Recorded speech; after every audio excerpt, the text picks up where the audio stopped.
आप लोगों को मैथ के बेसिक फंडामेंटल रूल्स के बारे में सिखाऊंगा, जो आपके लिए बहुत ही महत्वपूर्ण चीज है। जैसे आज हम लोग पढ़ेंगे परिभाषा।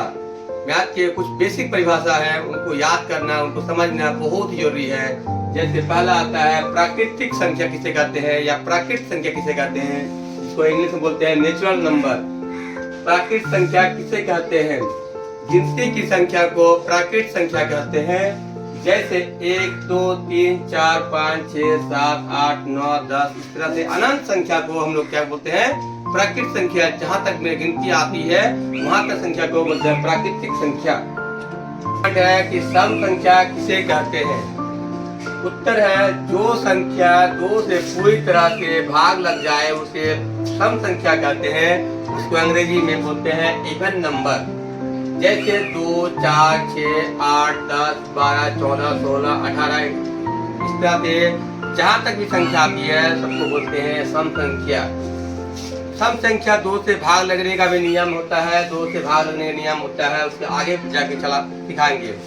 उसके बाद तीसरा नंबर में है विषम संख्या किसे कहते हैं?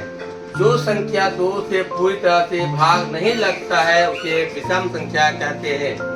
जैसे 1, 3, 5, 7, 9, 11, 13, 15, 17 इस तरह से जितनी भी संख्या हमारी आती है उतनी संख्या क्या हो जाएगी? विषम संख्या होती है, जो 2 से पूरी तरह से भाग नहीं लगती है। आगे पढ़ते हैं 4 नंबर परिमेय संख्या किसे कहते हैं?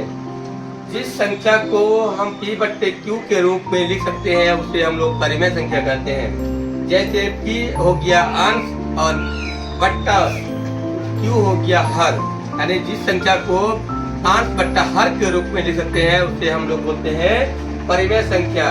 जैसे 4/9, 12/17, 3/19 इसी तरह से बहुत सारी संख्या परिमेय संख्या होती है, हम लोग आगे डिस्कस करेंगे। धन्यवाद।